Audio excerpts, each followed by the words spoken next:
श्री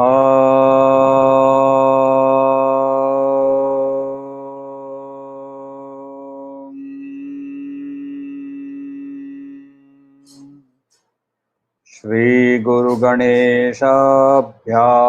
नमः। हरिः ओम। गीता स्वाध्याय 128वें सेशन में आपका स्वागत है। अभी हम अध्ययन कर रहे हैं चैप्टर 8 अक्षर ब्रह्म योग, और यानी ब्रह्मन के बारे में श्री कृष्ण के साथ उनकी वार्तालाप को सुनते हुए हम अभी अध्ययन कर रहे थे चैप्टर 8 वर्स 6। तो छठवां जो श्लोक है उसको हम लोग और एक बार दोहरा लेते हैं। यम यम वापि स्मरन् भावं त्यजत्यन्ते कलेवरं तम तमेवेति कौन्तेय सदा तद्भावभावितः। श्री कृष्ण क्या यहाँ कह रहे हैं कि जो चीज के ऊपर कॉन्सेंट्रेट करते हुए जब हम शरीर त्यागते हैं उसी के पास हम लोग जाते हैं, वही हम लोग का नेक्स्ट गंतव्य हो जाता है। ये सोचिए श्री कृष्ण ने कितना एक प्रबल उपदेश यहाँ हम लोगों को दिया है। क्योंकि यदि ये एक लेक्चर ही है जिसके बारे में सिर्फ हमें सुनना है, जिसके बारे में हमें कुछ करना नहीं है, तो फिर ये फिलॉसफी प्रैक्टिकल नहीं रहती है। फिर क्या होता है, ये सर्वम खल्विदम ब्रह्म, अहम ब्रह्मास्मि इत्यादि जो भी सारे जो महावाक्य है, ये सारे एक थियोरेटिकल स्टेटमेंट बन के रह जाते हैं। तो ये पूरी चीज को प्रैक्टिकली कैसे हम अपने लाइफ में यूज कर सकते हैं, उसको हम लोगों को समझाने के लिए श्री कृष्ण यहाँ से शुरू करते हैं। उन्होंने बहुत क्लियरली किया है कि तुम्हें मिलेगा, तुमको प्राप्त होगा, मगर उसके लिए स्पेसिफिक डायरेक्शन जो है वो हमें श्लोक नंबर 7 के अंदर में और एकदम क्लियरली देते हैं। श्लोक नंबर 7 ले लीजिए। तस्मात् सर्वेषु कालेषु मामनुस्मरयुध्य च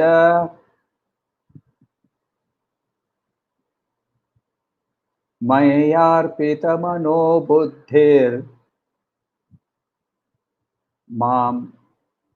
माम एवैष्य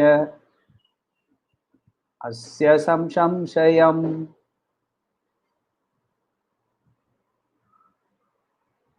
तस्मात् सर्वेषु कालेषु मामनुस्मरयुध्य च मय्यर्पितमनो बुद्धिः मामेवैष्यस्य संशयम्। तो यहाँ पहला वर्ड उन्होंने इस श्लोक में यूज किया है, तस्मात् सर्वेषु कालेषु। सर्वेषु कालेषु का मतलब सब समय, सब समय। तस्मात् सर्वेषु कालेषु, बहुत क्लियरली ये हम लोगों को समझना चाहिए कि लास्ट मिनट पर, लास्ट क्षण पर हम उनका अनुस्मरण करना, यदि हमने लाइफ लॉन्ग इसकी प्रैक्टिस नहीं की है तो हमारे लिए असंभव है। और दूसरा एक इंस्ट्रक्शन भी वहां देते हैं श्री कृष्ण। वो बोल रहे हैं चलो युद्ध पे चलो, युद्ध च माम अनुस्मर युद्ध च। तुम्हारा कर्तव्य युद्ध है, युद्ध करते समय भी मुझे याद रखो, मुझे याद रखते हुए युद्ध करो। श्री कृष्ण को अकर्मण्यता एकदम ही पसंद नहीं है, और अकर्मण्यता पसंद नहीं होने के कारण हर बार उन्होंने अर्जुन को get up and fight, get up and fight, उठो युद्ध पे जाओ, उठो युद्ध पे जाओ, ये बार बार यहाँ कहते हैं। अच्छा, ये नहीं कह रहे हैं कि आप और मैं झगड़ा करने चले जाएं, चलो बाहर चलो और सबके साथ झगड़ा करो। युद्ध उसका स्वधर्म था, हमें अपना अपना स्वधर्म है जो हम कर रहे हैं, वो स्वधर्म को अच्छी तरह से करना, उनका स्मरण करते हुए। तस्मात् कालेषु, तस्मात् सर्वेषु कालेषु माम अनुस्मर युद्ध च, युद्ध में भी, एंड च, सिर्फ चैप्टर 6 में बताया था कि एक जगह में बैठ जाओ 45 मिनट्स के लिए। हम लोगों ने प्रैक्टिस की, 1 महीने के लिए हम लोगों ने तरह तरह की प्रैक्टिसें की, जिसके अंदर में हम एक आसन बनाया, एक स्थान बनाया, उस पर बैठे, सो हम करके हम लोगों ने कुछ ब्रीदिंग किया, हम लोगों ने माइंड को एकत्र करने की कोशिश की। ये सारी हम लोगों ने जो प्रैक्टिसेस की, उस समय ध्यान में उनका अनुस्मरण करना, उनका यानी यहाँ ईश्वर का, परब्रह्मन का अनुस्मरण करना रिलेटिवली सहज है। मगर खाली रास्ते पे गाड़ी चलाना भी सहज है। जब सामने से कलकत्ता वाली मिनी बस आती होगी, अचानक से दुकान के बीच में से एक लड़का कूद के मेन रोड पे चला आएगा, पीछे से रॉन्ग साइड से गाड़ी ओवरटेक करेगी। ये नॉर्मल है ना, हमारे भारतवर्ष में तो गाड़ियां ऐसी ही चलती है। ट्रक आएगी सामने से बिना हेडलाइट की रात को, उस समय भी यदि हम उनका अनुस्मरण कर सकते हैं तो हम लोगों ने उसको एस्टैब्लिश किया है। तो वो एस्टैब्लिश करने के लिए हमें बहुत ही प्रैक्टिस की जरूरत है। फिर क्या बोल रहे हैं साथ साथ, मयार्पित मनोबुद्धि। तो मयार्पित मनोबुद्धि, अर्पित, ऑफर्ड, क्या क्या ऑफर करना है? मन और बुद्धि को ऑफर करना है। इस जो स्टेटमेंट है ना, इसका एक्चुअली बहुत डीप मीनिंग है। पहला कि मन और बुद्धि के वश में ही देह को काम करना है, उल्टा नहीं। उल्टा भी होता है ना, जैसे कि देह को भूख लगती है तो मन के अंदर में भी भूख पैदा हो जाती है, मुझे अभी खाना है, मुझे अभी खाना है, रसगुल्ला रसगुल्ला रसगुल्ला रसगुल्ला। तो ये जो रसगुल्ला रसगुल्ला आता है वो पहले देह में आ गया इसी, क्योंकि भूख लगी थी, भूख लगी, मगर उस भूख को रिफाइन कर दिया मन ने, और सिर्फ नॉर्मल भूख नहीं, अब ये रसगुल्ले की भूख बन गई। तो बॉडी के सिग्नल्स को के द्वारा मन के अंदर में वृत्ति पैदा हुई। उल्टा भी हो सकता है। हमारे शास्त्र में उपवास का लिखा हुआ है, राइट? एकादशी का उपवास, प्रदोष का उपवास, नवरात्रि के समय उपवास, जन्माष्टमी का उपवास, ऐसे सारे उपवासों के अंदर में बेसिकली क्या कर रहे हैं? मन के द्वारा शरीर के ऊपर नियंत्रण लाना। तो इसीलिए यहां श्री कृष्ण ये नहीं कह रहे हैं कि तुम्हारा देह को मुझे अर्पण करो। देह जड़ है, देह पंच तत्वों से बना हुआ एक जड़ चीज है, उसके अंदर में पंच तन्मात्रा भी की भी एग्जिस्टेंस कम है।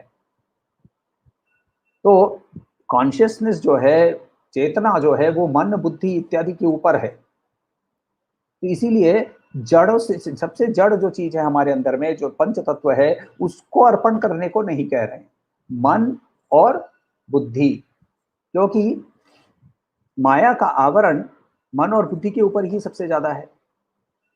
तो इसीलिए पहला स्टेटमेंट यहां ये कह रहे हैं कि मन और बुद्धि के द्वारा शरीर का नियंत्रण किया जा सकता है। दूसरा, इसी स्टेटमेंट के अंदर मयार्पित मनोबुद्धि, इसी स्टेटमेंट का दूसरा और एक अर्थ निकलता है कि मन और बुद्धि दोनों को ट्रेनिंग दी जा सकती है, शिक्षा दी जा सकती है। क्योंकि आज अभी मन जो है वो बाहर घूम रहा है, बुद्धि जो है वो मन को नियंत्रित नहीं कर पा रही है। मन और बुद्धि एकाग्र होकर अंदर की ओर जब मुड़ जाते हैं, राधे राधे, तो जब अंदर की ओर मुड़ जाते हैं तो धारा जब राधा बन जाती है, तब हम मन और बुद्धि को ट्रेन कर चुके हैं, उसे शिक्षा दे चुके हैं, ये हम लोग बोल सकते हैं। तो दूसरा वो स्टेटमेंट बोल रहे हैं कि मुझे यदि अर्पण करो कह रहे हैं, तो ऑब्वियसली करना पॉसिबल है, ये भी हम लोगों को समझना जरूरी है। करना पॉसिबल है कि तो इस यानी मन और बुद्धि को ट्रेन किया जा सकता है। तीसरा, मन और बुद्धि यदि उनके आश्रय पे है तो हमें रिजल्ट की चिंता नहीं होती है। देखिए, ये सब कुछ एकदम कॉन्सिस्टेंट फ्लो से आ रहा है, चैप्टर 2 के बाद से जो आ रहा है। देखिए, तो यदि मन और बुद्धि दोनों ही उन पर अर्पण हो गया है, उनको अर्पण करते हुए हम युद्ध कर रहे हैं, हम एक्शन कर रहे हैं, तो रिजल्ट के बारे में हमें चिंता नहीं होती है। अच्छा, ये जोर करके नहीं, चौथा, जोर करके नहीं, ये नेचुरली होना चाहिए। नेचुरली कैसे होना चाहिए, इसके बारे में श्री कृष्ण ने चैप्टर 5 और चैप्टर 6 के अंदर में हम लोगों को कहा था, मन को घोड़े के जैसे, तो घोड़े को जैसे ट्रेनिंग की जाती है वैसे धीरे धीरे धीरे धीरे उसे मोड़ना है। तो ये जब नेचुरली हो जाता है तब क्या होता है, हमारी जो पूरी फैकल्टीज हैं, हमारे अंदर में जो पूरी क्षमताएं हैं, ये सारी क्षमता एफर्ट पर लग जाती है। नहीं कि आधी क्षमता सिर्फ रिजल्ट के बारे में एंजाइटी में पड़ी रहती थी पहले, ये फल मिलेगा क्या, फल मिलेगा क्या, फल मिलेगा क्या, फल मिलेगा क्या, तो ये रसगुल्ला आएंगे क्या, रसगुल्ला आएंगे क्या, रसगुल्ला आएंगे क्या, रसगुल्ला आएंगे तो वो रसीले होंगे क्या, रसीले होंगे तो नरम होंगे क्या, नरम होंगे तो क्या मीठे भी होंगे, बराबर से मिठाई चाशनी डली होगी कि नहीं। ये जो रिजल्ट के लिए मेरी एंजाइटी पर घूम रही है, ये एंजाइटी के कारण आधी फैकल्टीज, आधी मेरी शक्ति उस रिजल्ट की एंजाइटी में फंस गई है। यदि मैंने उस फैकल्टीज को, उस शक्तियां को, उस मेरी क्षमताओं को मैंने यदि वहां से छुटकारा दे दिया, उधर से छुड़वा दिया, तो वो सारी की सारी एफर्ट के ऊपर, प्रोसेस के ऊपर, इनपुट के ऊपर आ जाती है। इनपुट के ऊपर कंप्लीटली आ जाने से क्या होगा, रिजल्ट अच्छा होगा, बाय डिफॉल्ट रिजल्ट अच्छा हो जाएगा।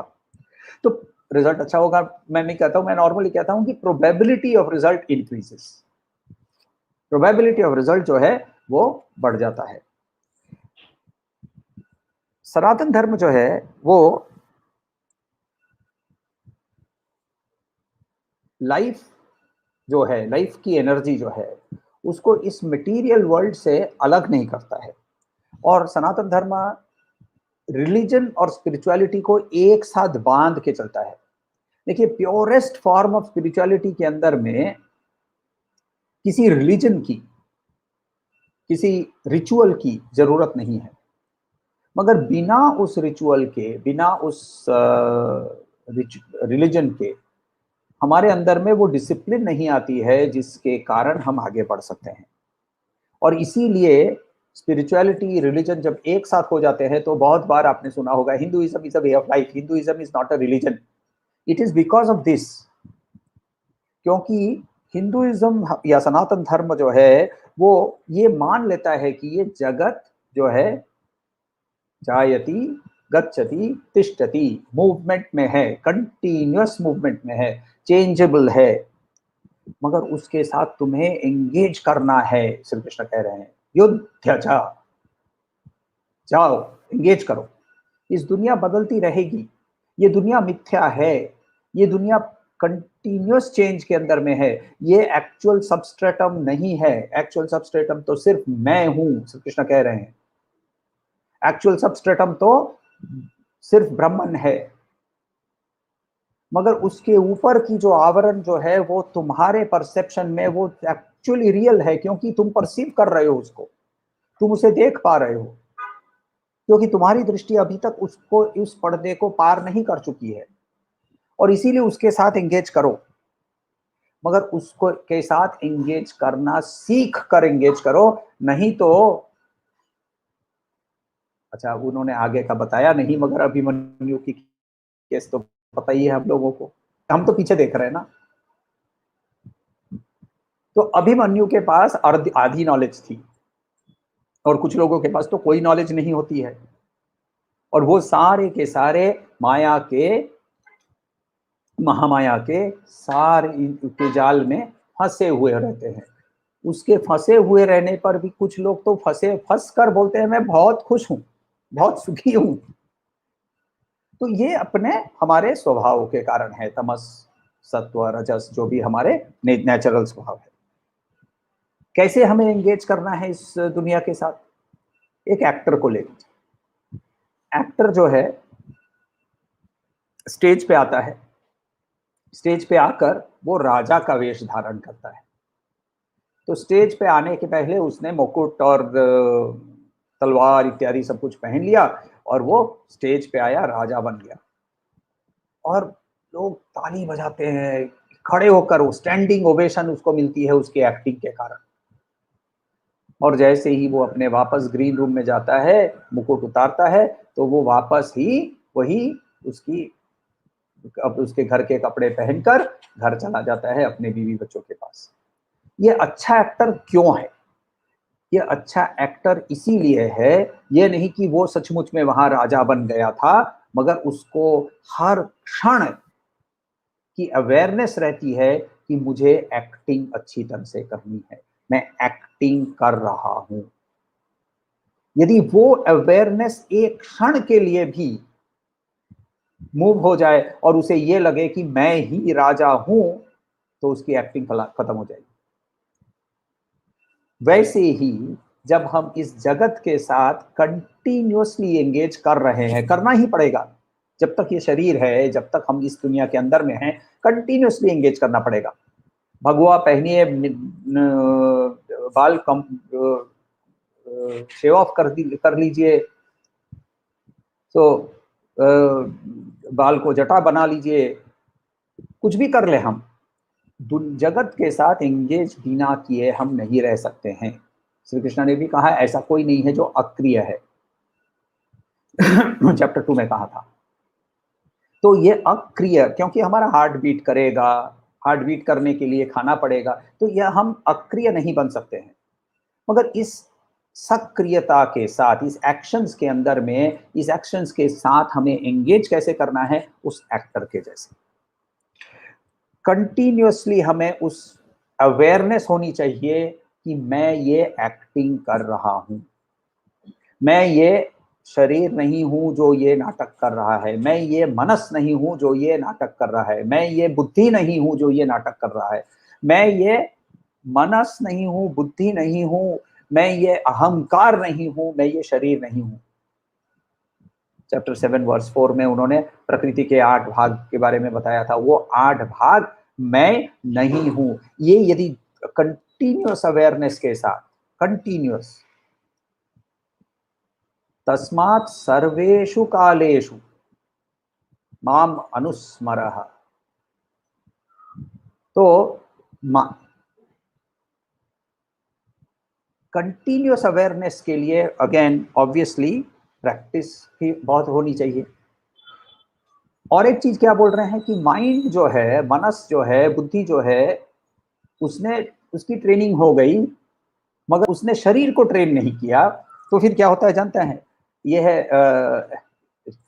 एक्टिविटी डिवोशन, एक्टिविटी वाली भक्ति। तो वो आरती करते समय डिंग डिंग डिंग डिंग डिंग डिंग डिंग डिंग डिंग डिंग डिंग डिंग डिंग डिंग घंटी बज रही है, आरती करे, अरे सुनो दरवाजा खोलना जरा। माइंड कहीं है, इंटेलेक्ट और कहीं है, और बॉडी दूसरा कुछ कर रहा है। तो ये एकाग्र करना इस चीजों को, इस ये एक हम लोगों को बहुत इंपॉर्टेंट एक सीख यहां मिलती है।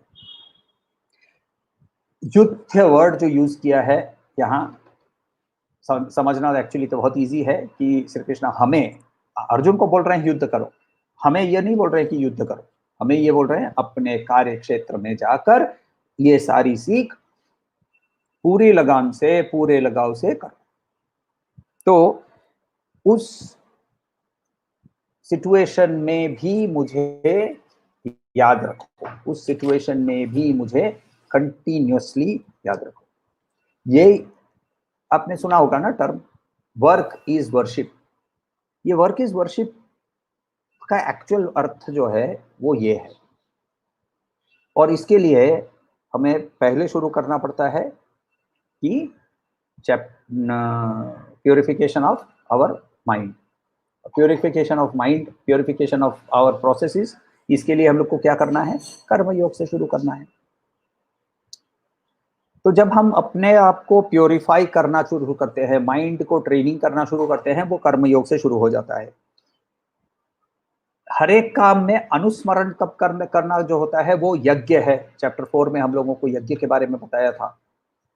तो सारे कर्म को हम यज्ञ के, अर्पित वर्ड यहाँ यूज कर रहे हैं। तस्मात् सर्वेषु कालेषु माम अनुस्मर्य युध्य च मयार्पितम मनोबुद्धिर, मयार्पितम मनोबुद्धिर माम एवैष्यस्य असंशयम। असंशयम।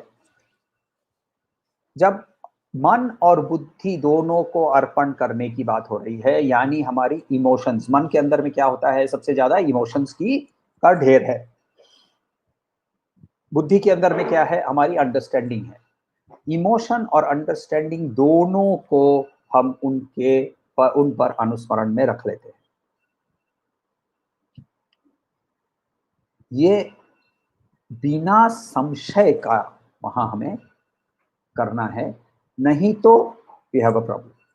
क्योंकि श्री कृष्ण ने चैप्टर 4 के अंदर में शायद उन्होंने कहा था, अज्ञश्च अज्ञश्चाध्र अश्रद्धानश्च अज्ञश्च अश्रद्धानश्च संशयात्मा विनश्यति, नायम लोकोस्ति न परो न सुखम संशयात्मनः।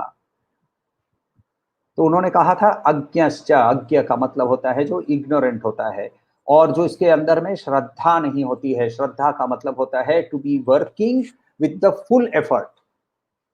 तो ना हम पूरा एफर्ट लगाते हैं और ना हम कोई नॉलेज एक्वायर करने के लिए ट्राई करते हैं। इस ऐसे व्यक्ति को संशय आत्मा, सब चीज के बारे में डाउट होता है, उसका विनाश होता है। नायम लोकोस्ति, इस लोक में भी उसको कुछ नहीं मिलता है, ना परा ना परहा, इस लोक में भी नहीं और परलोक में भी उसको सुख नहीं मिलता है, जिसके अंदर में संशय रहता है। इसीलिए अर्जुन भी जो है ना, चैप्टर 7 हम लोगों को जब तत्व के बारे में सुनना शुरू हुआ, तो उसके पहले श्री कृष्ण को अर्जुन बोलते हैं, एतन में संशयम कृष्ण चेतुर्महर्ष्य शेषतः, मेरे सारे डाउट तुम ही हटा सकते हो, और इसीलिए मेरे ये सारे डाउट है कृष्णा, तुम मुझे मेरे डाउट्स को हटा दो। चेत तुम, हटा काट देना। सो अहर्षि, तुम कर सकते हो। अशेषतः, कंप्लीटली विदाउट एनी रिमाइंडर। क्यों श्री कृष्ण को ऐसा वो बोल रहे हैं? श्री कृष्ण यहाँ एक डिक्लेरेशन कर रहे हैं, असंशय। एक्चुअली उपनिषद के अंदर में कहा है कि न नरेण वरेण प्रोक्त एष सुविज्ञो बहुधा चिंत्यमानः। अन्वय करके बताता हूं कि इसके अंदर में क्या बोल रहे हैं। एष अवरेण नरेण प्रोक्तः, ये चीज यदि अवरेण, इंफीरियर, जिसका वर्ण नहीं हो सकता, जो वर्ण नहीं कर सकते जिसको, ऐसा नर जब इसके बारे में बताता है, तब इसके बारे में हमें कुछ नहीं समझ में आता है। इसका ऑब्वियस कॉन्ट्ररी कि जो वर्णीय है, यदि वर्णीय व्यक्ति को के सामने से हमें ये मिलता है, सुनने को मिलता है, तो ये हमारे लिए समझ में आने लगता है। और इसीलिए हम श्री कृष्ण से समझ रहे हैं, क्योंकि श्री कृष्ण योग में स्थित है, और योग में स्थित होने पर वो ईश्वर ब्राह्मण जिसने आवरण पहना है कृष्ण के शरीर का, वो सामने खड़ा होकर जब बता रहा है, तब हमें संशय नहीं होना चाहिए। That is the learning from this. इसीलिए तस्मात् सर्वेषु काले माम अनुस्मर युध्य च मया अर्पित मनोबुद्धिर्माम एवैष्य संशयम। Continuous practice. अब नॉर्मली ये कंटिन्यूअस प्रैक्टिस के लिए एक प्रैक्टिकल टूल हमारे हाथ में क्या होगा, कैसे करेंगे? क्योंकि सारा दिन बहुत सारे काम करते रहते हैं। उठते ही मॉर्निंग रिचुअल्स होती है, टॉयलेट जाना, ब्रश करना। तो सवाल किसी ने पूछा कि टॉयलेट में बैठे हुए भी मैं भगवान का स्मरण करूं क्या? भगवान खुद कह रहे हैं, तस्मात् सर्वेषु कालेषु। ऐसा कोई क्षण नहीं है, क्योंकि समय भी चेंजेबल है, यानी जगत है, यानी मिथ्या है। क्योंकि यदि हम ईश्वर की दृष्टिकोण से देखें, तो ईश्वर के लिए एवरीथिंग इज अनचेंजेबल। उनके पास कोई काल नहीं है, कोई समय नहीं है, क्योंकि वो क्रिएशन के पहले एग्जिस्ट कर रहे थे, क्रिएशन उन्हीं से पैदा हुआ और क्रिएशन के बाद वो अभी भी रहेंगे। ऊर्ण नाभि उपनिषद ने यूज किया था वर्ड स्पाइडर। स्पाइडर के शरीर से जैसे उसकी जो कॉबवेब होती है वो निकलता है और उसी के अंदर में वो वापस ग्रहण हो जाता है, वैसे ही यदि उनके अंदर में से ये संसार निकला है, संसार उसी के अंदर में वापस समेट जाएगा। उनके लिए समय के अंदर में कोई वृत्तियां, कोई लहर नहीं है। और इसीलिए तस्मात् सर्वेषु कालेषु, तो इसके लिए उपाय क्या है? तो उपाय के बारे में हम लोग बाद में बात करेंगे कि उपाय जरूर है, नहीं तो कृष्ण बताएंगे नहीं ना, तो आगे चल के बताएंगे। और हम लोगों ने ठाना हुआ है ना कि आगे की बातें हम अभी से नहीं करेंगे, तो हम प्रोग्रेसिवली जैसे जैसे जाएंगे वैसे हम लोगों को ये भी समझ में आएगा। चैप्टर 7 से चैप्टर 12 के अंदर में उन्होंने प्रॉमिस किया था कि मैं तुमको सिर्फ ज्ञान नहीं, मैं विज्ञान भी दूंगा। विज्ञान का मतलब प्रैक्टिकल एक्सपीरियंस भी तुम्हें बताऊंगा, तुम्हें अनुभव करवाऊंगा। तो वो हमें लोगों को यदि पाना है तो हम लोगों को धीरे धीरे धीरे धीरे प्रोसेस करना है, मगर इसके बारे में मनन कीजिए। तस्मात् सर्वेषु कालेषु मां अनुस्मर। मैं कैसे हर समय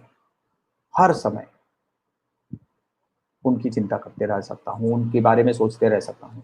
देखिए ये दृष्टि बहुत बड़ी है, एक अभंग है जिसके अंदर में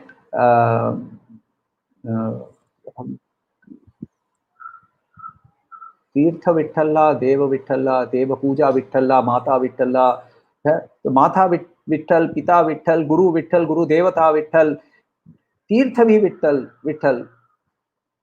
तो सब कुछ ही यदि विठ्ठल है, सर्वम विठ्ठलमय जगत, सर्व विष्णुमयम जगत, सर्व ब्रह्ममयम जगत, ये जो दृष्टि है, ये दृष्टि तक हमें यदि पहुंचना है तो उसकी प्रैक्टिस हमें अभी से, आज से शुरू करनी पड़ेगी। कोई सवाल हो तो बताइए।